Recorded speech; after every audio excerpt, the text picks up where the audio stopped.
안녕하세요. 잡시광입니다. 이란이 미군 기지를 공격하는 초유의 군사도발을 감행했습니다. 관련 영상 보시겠습니다. الله اكبر تعال يا مدام مدام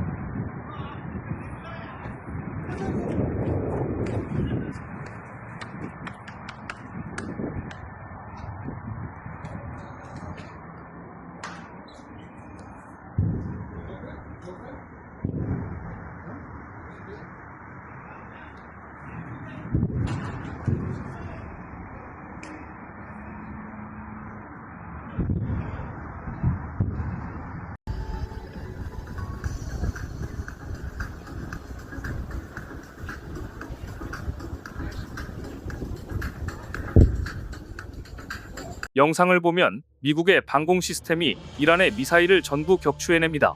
2025년 6월 23일 이란이 카타르 알 우데이드 미군 기지를 향해 미사일 공격을 감행했습니다.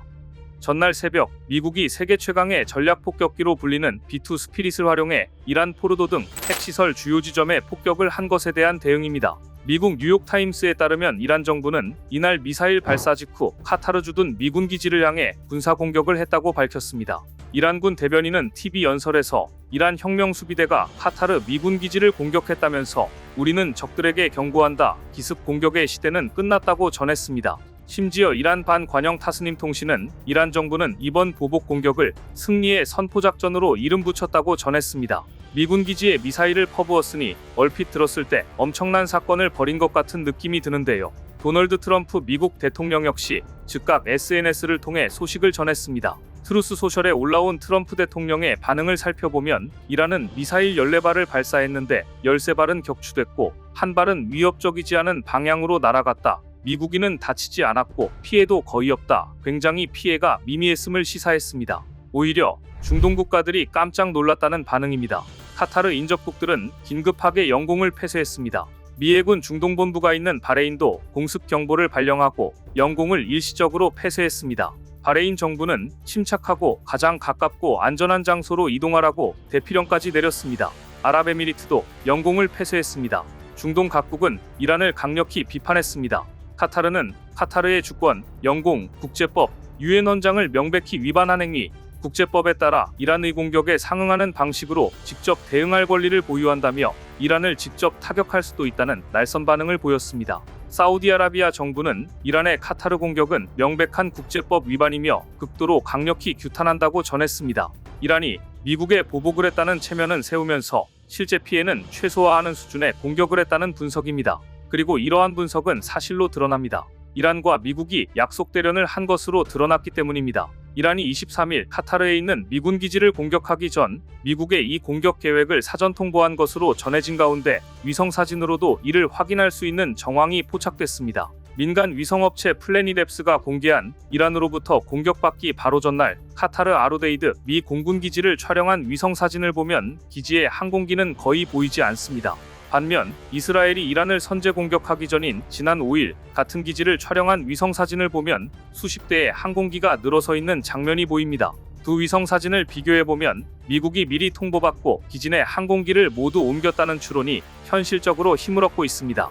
실제로 로이터 통신에 따르면 이란은 카타르 내 미군 기지 공격 몇 시간 전 2개의 외교 채널을 통해 미국의 공격 예정 사실을 알렸고 동시에 카타르 측에도 알린 것으로 전해졌습니다. 이미 미국은 기지 내 항공기와 인력을 이동시켜 비워놓은 상황이었습니다.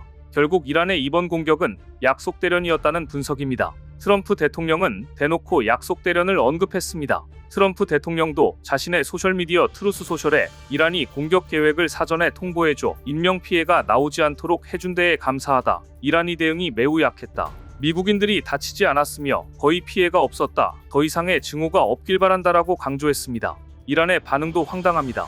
승리의 선포작전 어쩌고 하더니 작전 이후 아바스 아락치 이란 외무장관은 이란은 중동 영내 긴장 고조를 원하지 않는다고 말하는 등 미국과 이란 양측은 확전을 자제하는 모습을 보였습니다. 결국 이란이 발사한 미사일은 약속 대련이었으며 사실상 백기투항 의사로 보입니다. 트럼프 대통령은 이날 베냐민 네타냐후 이스라엘 총리와 직접 통화했고 제임스 데이비드 벤스 부통령과 마코 루비오 국무장관, 스티브 위트코프 백악관 중동 특사는 이란과 직간접적인 채널을 통해 접촉했습니다. 이스라엘은 이란의 추가 공격이 없는 한 휴전할 의향이 있음을 표했고 이란은 추가 공격에 나서지 않을 뜻을 전했습니다. 카타르도 힘을 보탰습니다. 이스라엘로부터 휴전 의사를 확인한 트럼프 대통령은 셰이크 타민 빈 하마드 알산이 카타르 국왕에게 전화해 이란의 휴전을 수용하도록 설득해달라고 요청했습니다. 이후 카타르 총리가 이란 지도부와 통화하고 휴전 동의를 얻어냈습니다. 이 같은 소식을 전해들은 트럼프 대통령은 휴전 중재에 공을 빼앗길세라 전격적으로 트루스 소셜을 통해 휴전 합의 사실을 공개했습니다. 미국 고위 당국자들조차 예상하지 못한 발표였던 것으로 알려졌습니다. 또한 트럼프 대통령은 이란의 정권 교체를 원하지 않는다는 호의적인 발언까지 남겼습니다. 트럼프 대통령은 이날 북대서양 조약기구 정상회의가 열리는 네덜란드 헤이그로 이동하는 전용기에서 정권 교체는 혼돈을 수반하며 이상적으로라면 우리는 큰 혼돈을 원하지 않는다. 난 모든 게 가능한 한 빨리 진정되기를 바란다고 말했습니다.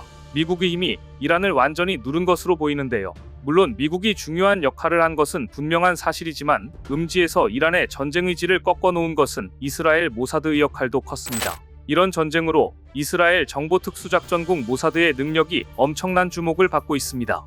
휴전부 위기가 형성되자 뒤늦게 모사드의 활약이 구체적으로 알려졌습니다. 이스라엘이 이란을 기습 공격하여 군 고위 간부와 핵 과학자들을 살해한 작전을 수행하고 몇 시간 뒤 이란 혁명수비대 장성급 인물들은 모두 하나같이 의문의 전화 한 통씩을 받게 됩니다. 전화 속 남성은 다음과 같은 이야기를 남겼습니다. 아내와 아이를 데리고 12시간 안에 탈출하라. 그렇지 않으면 지금 당장 우리 명단에 오르게 될 것이다. 우리는 당신 목덜미보다도 가까이 있다. 이를 명심하라. 페르시아어를 능숙하게 구사하는 이스라엘 정보요원들은 이란 고위당국자 20여 명에게 전화를 걸어 이란 최고 지도자 하메네이 정권에 대한 지지를 중단하지 않으면 죽음을 맞게 될 것이라고 경고했습니다. 또한 혁명수비대 장성들에게 이란 정부와 관계를 끊는다는 내용을 담은 영상을 만들라는 주문까지 했습니다. 전화뿐만 아니라 배우자를 통한 연락, 집 현관문 아래 경고장을 받은 이들도 있었습니다. 이스라엘 관계자는 이란 혁명수비대 장성급 모든 인물의 신상 정보는 모사드에게 전부 투명하게 공유되고 있으며 이 같은 사실을 적에게 노출시켜 지도부를 저지하고 혼란에 빠뜨리는 것이 목적이라고 전했습니다. 결국 이스라엘 고위급 인사들이 살해된 직후 하메네이가 이들의 빈자리를 채우기 어렵도록 2선, 3선 인사들에게 공포감을 심어준 것입니다. 이란 혁명수비대 입장에서는 그야말로 전쟁을 계속하리지조차 사라지게 만드는 초강수가 된 것으로 보입니다. 이란은 지난 13일 이스라엘의 기습 공격으로 군 수뇌부가 전멸되었으며 방공망도 무력화됐습니다. 전투를 진행하는 동안 이란 공군 전력은 전멸에 가까운 피해를 입었습니다. 결과적으로 이란은 핵시설 3곳을 잃었고 정권 존립 자체를 위협받게 되는 처지가 됐습니다. 이란으로서는 약속 대련을 통한 휴전 외에 선택지가 없었던 것입니다. 이란 내부에서조차 하메네이가 지도자로서 너무 노쇠했고 더 이상 정부를 이끌 동력이 없다는 분위기까지 나오고 있습니다. 이란이 호르무즈 해협 봉쇄 선언을 발표한 직후 한국에서도 선박 보호를 위해 청해 부대가 방호 태세를 높였습니다. 호르무즈 해협은 가장 좁은 곳의 폭이 약 39km에 불과한 병목지형으로 해안선을 따라 늘어선 해군기지에 지대한 미사일로 유조선을 공격하기 쉽습니다. 다국적 선박을 상대로 한 무차별적인 납포 위협까지 있기 때문에 중동 정세가 복잡해질 때마다 한국 입장에서는 불안한 지역입니다. 이번 사태가 발생하자마자 청해부대는 방호태세를 높이고 선박 납포나 납치 사건 발생 시 곧바로 투입될 준비를 마쳤습니다. 다행스럽게도 호르무즈 해협 봉쇄에 의한 고유가 걱정이 해소되고 전쟁 리스크가 해결되자 전 세계 금융시장은 환호했고 한국의 종합주가지수 역시 3,100을 넘으며 좋은 흐름을 이어갔습니다. 굴욕적인 휴전 제의를 하게 된 이란은 앞으로 미국과 다시 핵협상 테이블에 앉게 됩니다. 과연 중동 정세는 트럼프 대통령의 힘의 논리가 그대로 유지될지 아니면 새로운 반전의 기회가 될지 국제유가의 영향을 강하게 받는 한국 역시 관심 있게 지켜봐야 될 사안으로 보입니다. 오늘 준비한 소식은 여기까지입니다. 댓글을 통한 여러분들의 많은 의견 기다리겠습니다. 시청해주셔서 감사합니다.